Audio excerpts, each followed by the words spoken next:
Bem-vindos ao Da Capa à Contracapa. É um dos temas habituais de outubro. Está já à discussão o documento mais importante produzido anualmente pelo Governo. O Orçamento do Estado está longe de ser uma mera projeção de receitas e despesas no setor público. Ali se podem discutir orientações económicas, o papel das empresas, o consumo das famílias e a importância do contexto internacional.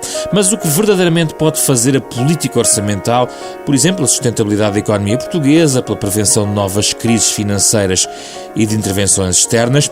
Neste programa não vamos analisar o Orçamento de Estado para 2019, vamos sim olhar para o estudo de Abel Mateus, intitulado Orçamento, Economia e Democracia, publicado esta semana pela Fundação Francisco Manuel dos Santos.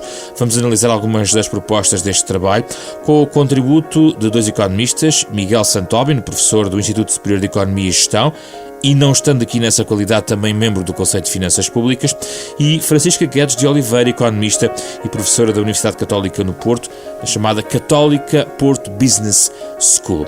Com os nossos convidados vamos conversar sobre o orçamento nos próximos 25 minutos. Bem-vindos, obrigado pela vossa presença. À distância está connosco Francisca Guedes de Oliveira, aqui no estúdio em Lisboa, Miguel Santobin. Francisca Guedes de Oliveira, eu começo por si. Nós, como indiquei, não estamos a discutir o Orçamento de Estado em vigor, estamos a discutir em termos globais o que é um orçamento e para que serve uma política orçamental. Diria, na sua avaliação, de que a política orçamental tem sido um instrumento suficientemente relevante para o rumo da economia portuguesa no sentido positivo, ou pensa que há muito mais que uma política orçamental pode fazer e não faz, por exemplo, em Portugal, ao longo das últimas décadas, ao longo dos últimos anos, se quiser? Bom dia, desde já agradecer o convite que me foi feito para estar aqui e cumprimentar vocês aí em Lisboa. A pergunta que me faz tem duas partes, eu diria. Uma tem a ver com a relevância da política orçamental e a relevância que ela pode ter, e outra tem a ver com a forma como ela tem sido usada, e portanto se ela tem sido usada de forma adequada para aquilo que são as necessidades, ou que vão sendo as necessidades. A política orçamental é, por definição, uma política conjuntural, ou seja, é uma política que tem limitações em si, no sentido de haver uma parte estrutural e de reformas estruturais para as quais ela não é adequada, nem é suposto ser adequada, mas é obviamente uma política relevante e é uma política que assume uma relevância particular num contexto de integração monetária e num contexto de zona monetária única como aquele que nós vivemos. Portanto, é objetivamente o instrumento de política conjuntural por excelência, ou seja, é aquilo que os vários governos nas últimas décadas têm como política para fazer face aos ciclos e para fazer face a um conjunto de circunstâncias conjunturais e, portanto, desse ponto de vista é objetivamente da maior relevância e da maior importância. Se tem sido ou não usada adequadamente, umas vezes melhor, outras vezes pior, nas últimas décadas temos assistido, e o estudo que referiu remete para isso, e sobretudo nos últimos tempos temos assistido a um uso da política que não tem sido contracíclico, portanto não tem sido usado, ou pelo menos não tem sido usado não tem sido maximizada a sua função estabilizadora e a sua função de amenização dos ciclos económicos, e portanto tem tido limitações, a sua utilização tem tido limitações, tem tido também limitações, e agora nos anos mais recentes, muito por um foco no déficit e um foco no cumprimento dos critérios pela necessidade de sair do procedimento por déficit excessivo e, portanto, tem tido, na minha opinião, e poderemos depois mais à frente entrar em mais algum detalhe, limitações pelas opções políticas, e ao longo destes últimos anos temos tido casos em que ela poderia ter sido utilizada de forma diferente na minha perspectiva e na minha opinião, e tem tido limitações por causa dos objetivos que de certa forma nos são impostos pelo contexto europeu em que vivemos e pelo contexto de controle do déficit e, por consequência, da dívida a que estamos sujeitos. Vamos ouvir a opinião do professor Miguel Santobin, já voltamos, é uma conversa entre todos. Miguel Santobin, prefere ir pela relevância ou se o uso tem sido adequado nos últimos tempos vai direto a este segundo tópico sobre a política orçamental? Muito bom dia a todos, bom dia Francisca. Agradeço o convite de estar aqui na Renascença. a política orçamental tem várias facetas, digamos assim. Pareceu-me, mas não tenho a certeza, que subjacente a essa pergunta está a utilização da política orçamental, provavelmente num dos seus aspectos, que seria a estabilização do ciclo económico. Mas a verdade é que a política orçamental tem, pelo menos em termos clássicos, pelo menos outras duas funções: na distribuição do rendimento, na promoção da eficiência do crescimento económico.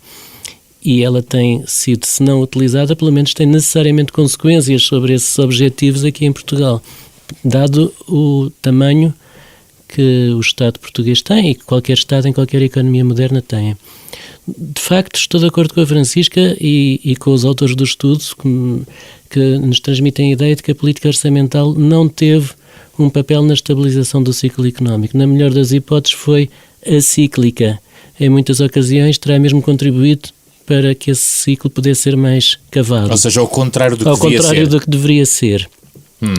Esse aspecto tem, ou essa constatação, essa descoberta, essa constatação tem imensa importância, até porque a possibilidade que a política orçamental tem de ser contracíclica depende também do que foi a política orçamental no passado. Da seguinte forma: quando um Estado é extremamente endividado, o seu espaço orçamental, ou seja, a sua capacidade que ele pode ter em certas circunstâncias de ter um déficit maior, é muito menor. E, portanto, a sua capacidade de ser contracíclico é inferior. E, portanto, nós não só em Portugal não fomos ou não tivemos uma política orçamental contracíclica, como, de certa forma, arranjámos maneira de não poder ter uma política orçamental particularmente contracíclica nos próximos tempos. Francisca Guedes Oliveira, e nos outros elementos da política orçamental, para além da estabilização, também a questão da redistribuição, também tem sido feliz a política económica nos últimos anos?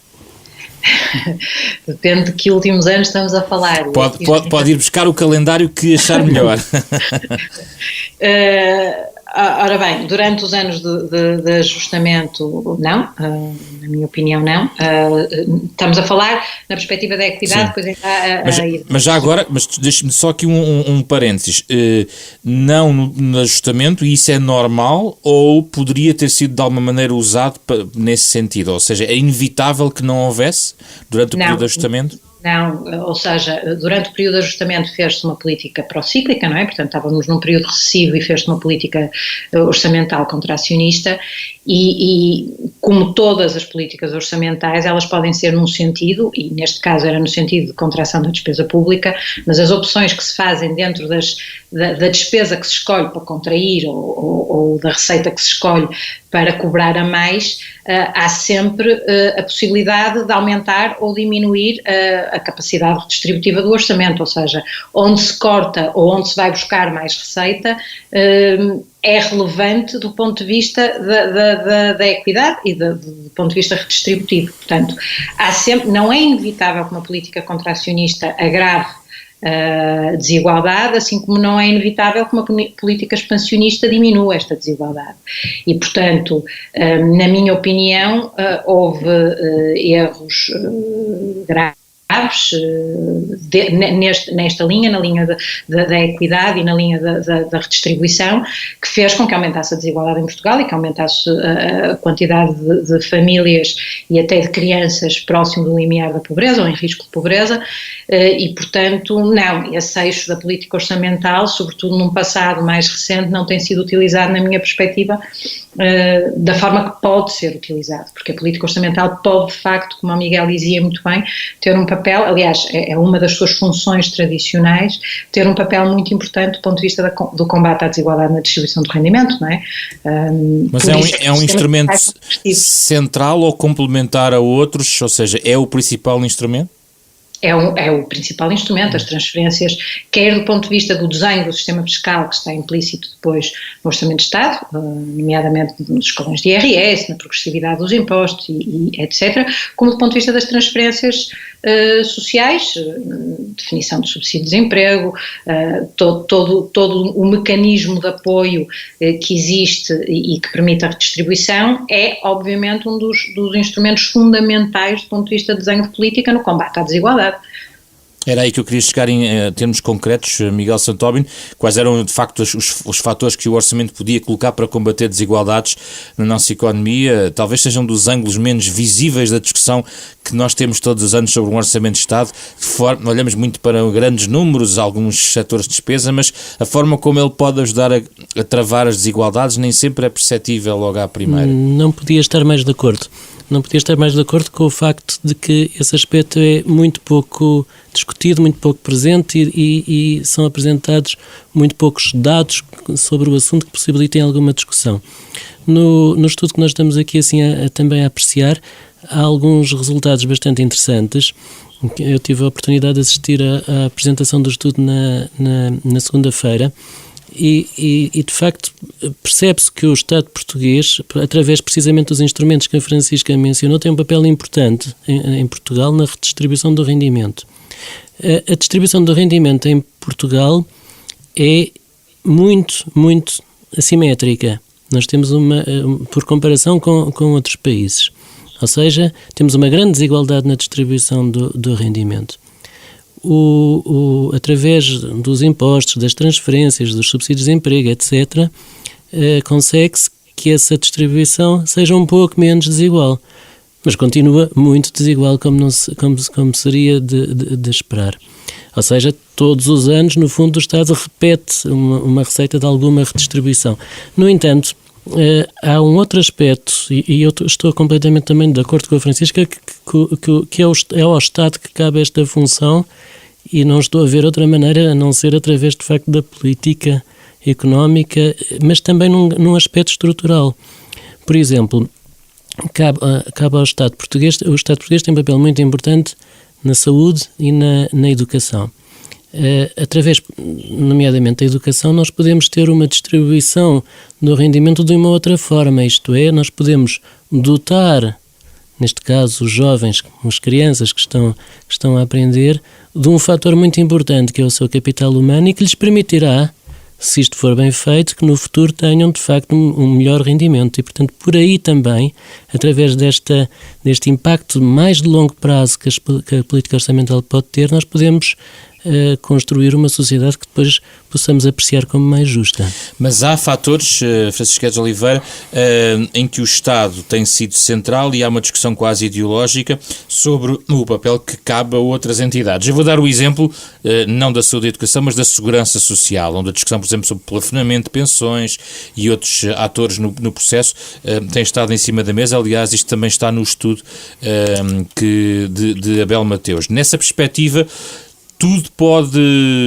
inevitavelmente recair nos ombros do Estado, ou há áreas, na sua opinião, que podem, de certa maneira, aliviar a despesa, e aliviar a despesa é certamente um fator importante quando se constrói um orçamento ou uma política orçamental?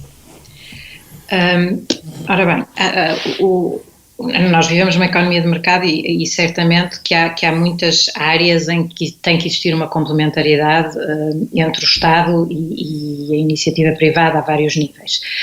Por exemplo, acho que haver políticas de fomento à poupança para a reforma, nomeadamente num contexto em que nós vivemos, em que a reforma vai cada vez mais ter um prémio negativo em relação ao último salário auferido, e que as gerações mais novas muito provavelmente irão receber, eu já li dados que as gerações que estão agora a entrar no mercado de trabalho irão receber cerca de 30% como reforma em relação ao último salário.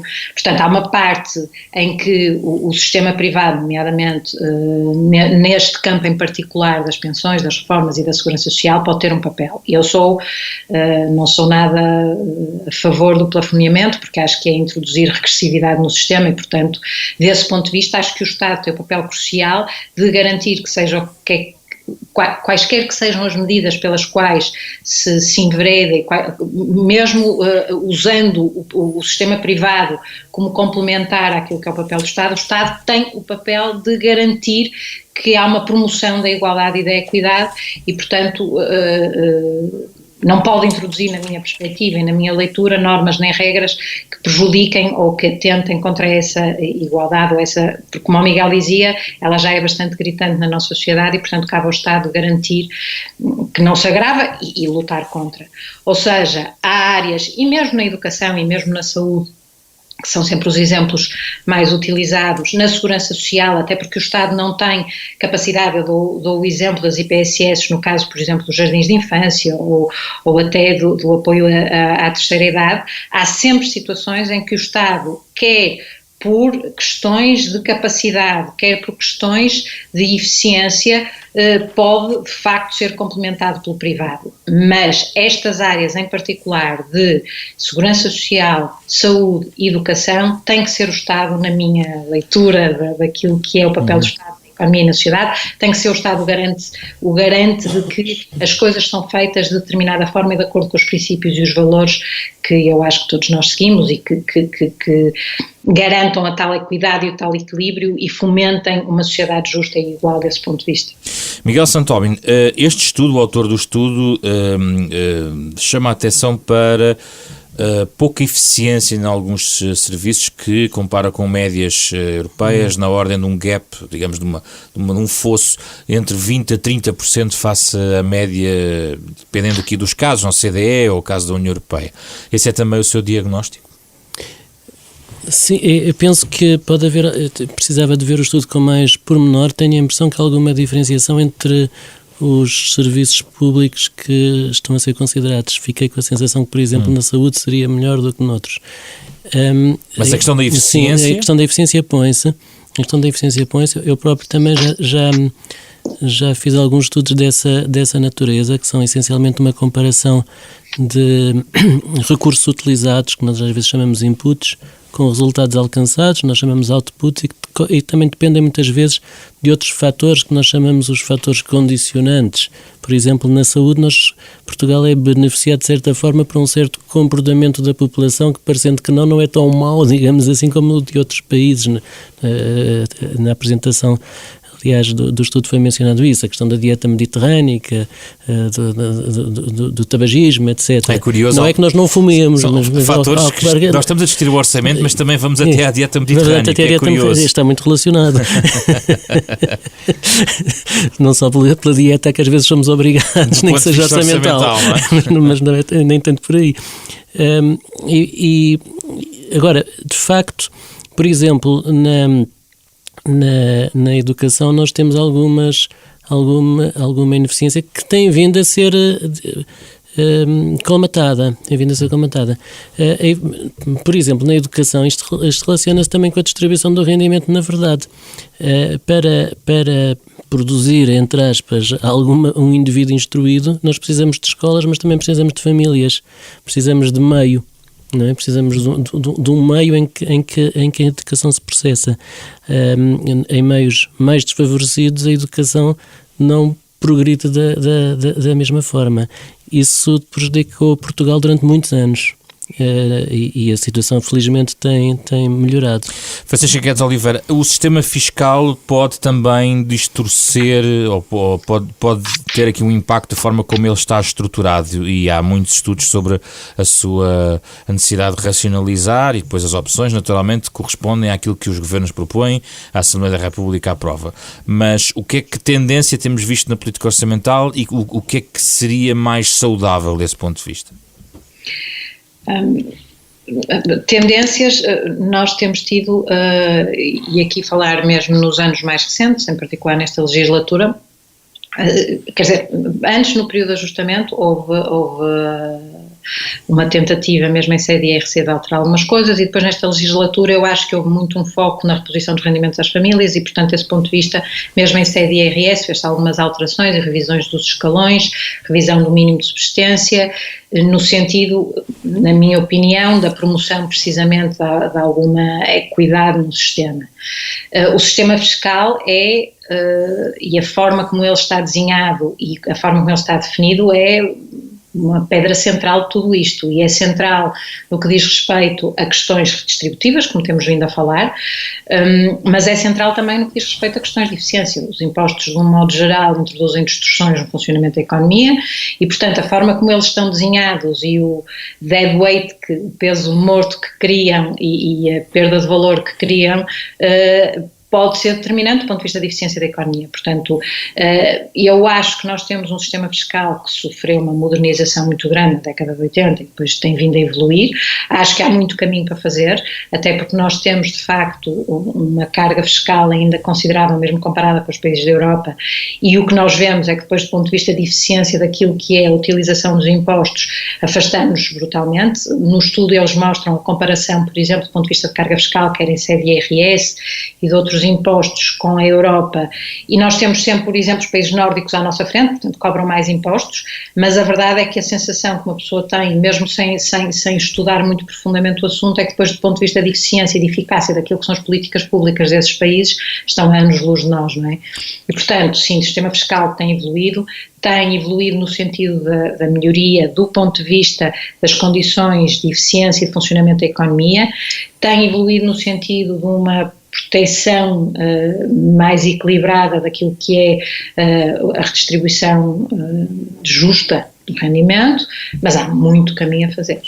Há espaço ou há alguma rigidez no orçamento, no seu processo de construção, que favorece uma certa continuidade de políticas, ou seja, é possível de facto haver uma continuidade de políticas utilizando a política orçamental, ou ela propicia rupturas, pelo contrário? Até que ponto as divergências do ponto de vista até ideológico sobre o rumo da economia podem fazer balançar ou não um orçamento muito de um ano para o outro, por exemplo? A leitura que eu faço do processo orçamental, e neste estudo há uma parte do estudo que vai um bocadinho ao encontro disto, não é um processo que seja amigo de grandes rupturas e de grandes transformações e de grandes, portanto há uma base do orçamento, desde logo porque nunca se faz um orçamento a zero, como não poderia deixar de ser, portanto há necessariamente aqui uma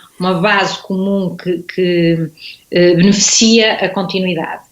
Há, no entanto, espaço, dentro dos limites e dos espartilhos que se têm, nomeadamente europeus, e das regras e das normas que estão estabelecidas na Lei de Enquadramento Orçamental, ainda assim há espaço para, eu não diria rupturas porque é muito forte, mas para algumas mudanças mais significativas em algumas áreas. Agora, rupturas propriamente, mesmo com mudanças ideológicas mais acentuadas, e temos tido uma legislatura claramente mais à esquerda, até mais à esquerda se calhar do que outros governos PS, mesmo com essas alterações ideológicas, todo o processo, a forma como o orçamento é desenhado, as tais regras e normas a que o orçamento está sujeito fazem com que grandes rupturas e grandes saltos não sejam fáceis. Professor Miguel Santóbio, nesta questão da rigidez do orçamento, do ponto de vista de uma continuidade de políticas, qual é a sua apreciação do que tem sido a experiência em termos político-orçamental em Portugal?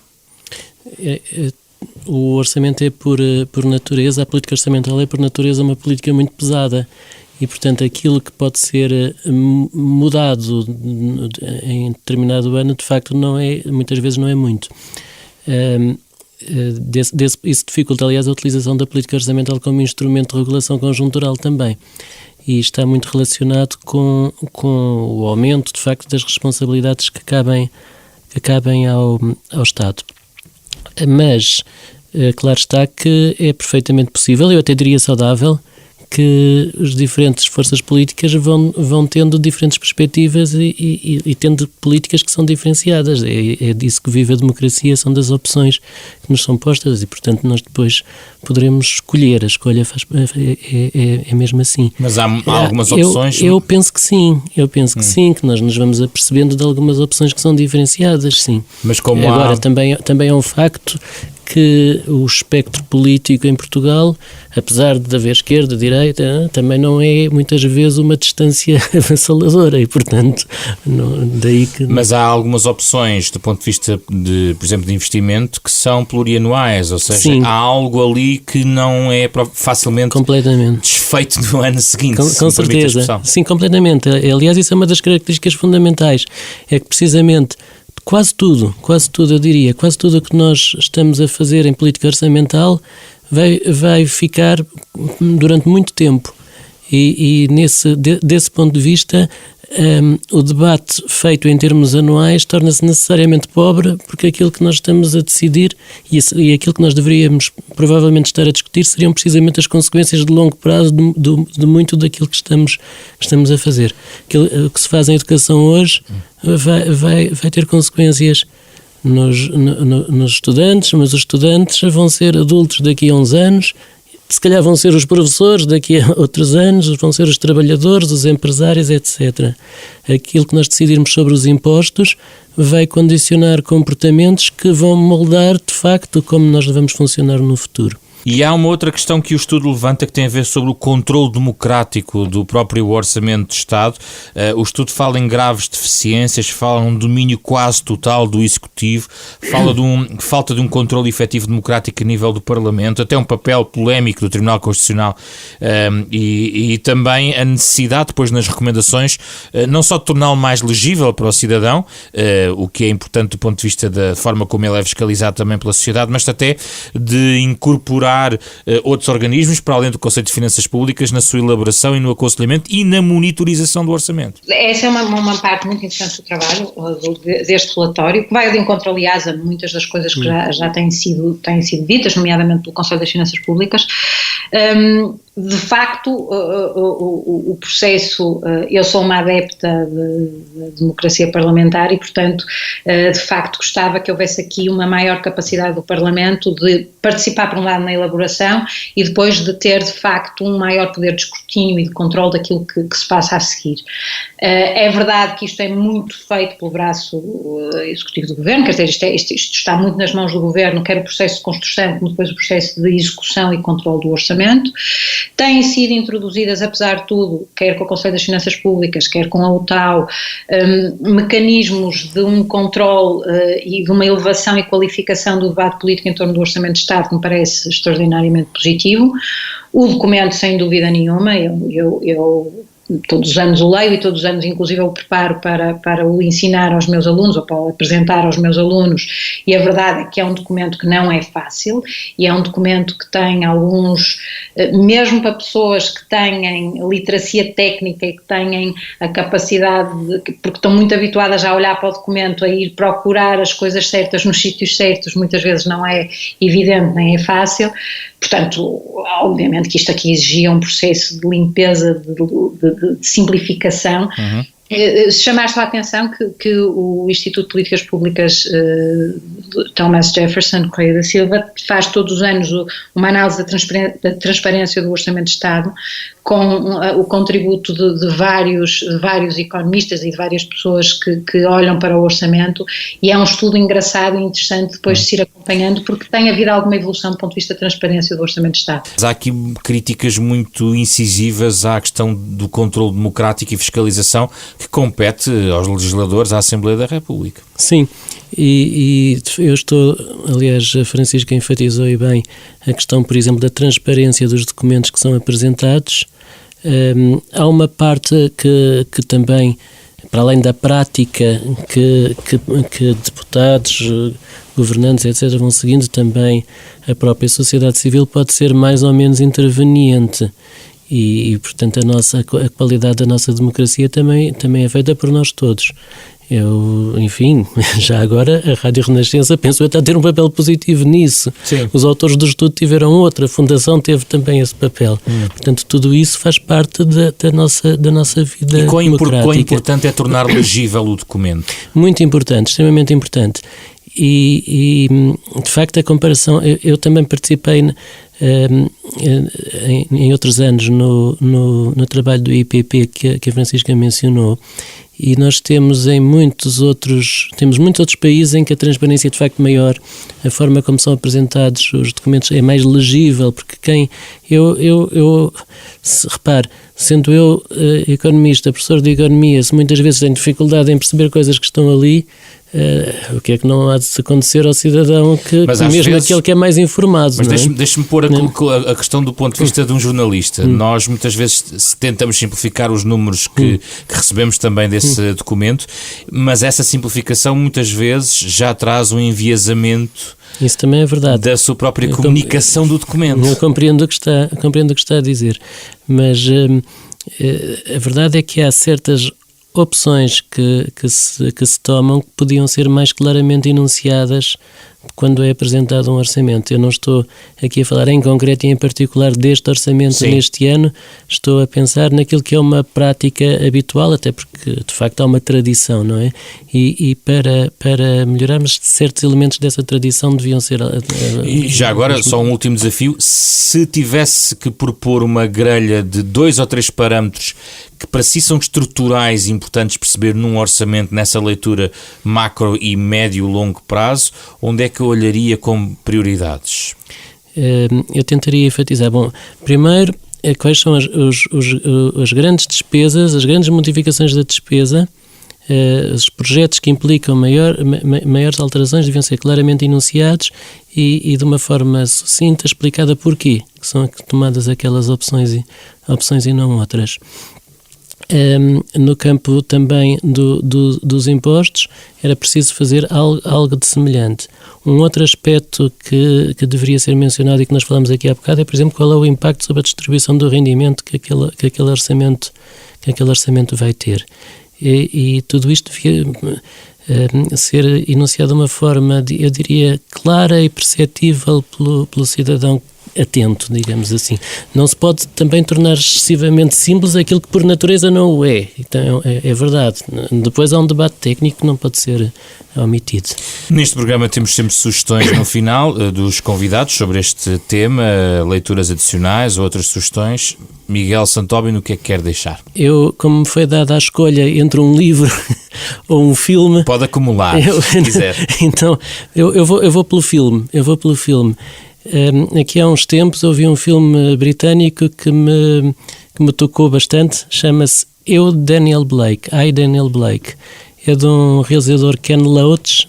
É um filme sobre um indivíduo já com alguma idade, 59 anos, penso eu. Ele é um trabalhador, faz parte da classe operária, um carpinteiro, tem um acidente de trabalho, ou já não me lembro bem, mas tem um mal-estar no trabalho, mesmo um acidente grave. Ele vai ao médico de família, que diz que ele tem de entrar em baixa, e a partir daí segue-se uma odisseia terrível desse indivíduo, que é profundamente honesto, e nós vemos que ele é profundamente honesto, mas que enfrenta a desconfiança de todos os serviços públicos em todas as alturas em que ele precisa de comunicar com eles. Portanto, torna-se algo de bastante orwelliano e pronto, admito que possa ser um pouco um filme, digamos assim, para tomar uma posição, mas ainda assim é algo que nós não gostaríamos que fosse assim.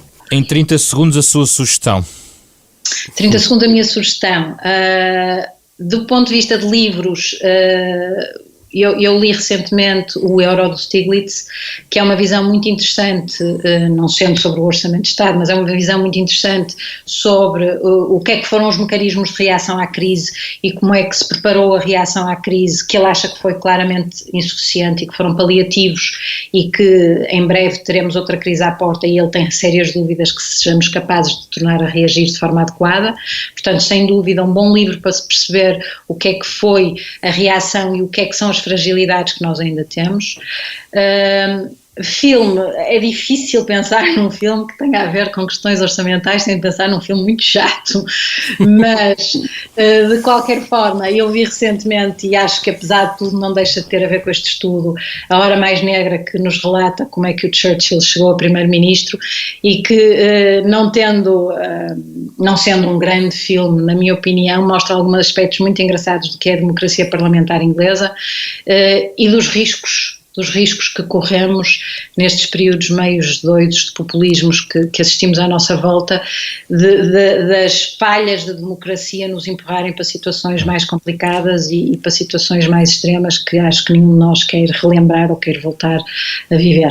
E, portanto, acho que é um filme que vale a pena ver. Muito obrigado pela vossa participação. Por falar em números, tem 88 teclas o piano utilizado por Mário Lajinha para o genérico deste programa da Capa à Contra Capa. É um genérico genérico original para este programa em parceria com a Fundação Francisco Manuel dos Santos. Pode ouvir sempre ao sábado às 9h30 da manhã na Renascença, de novo em podcast, nas plataformas digitais habituais, na nova aplicação da Renascença ou em rr.sap.pt.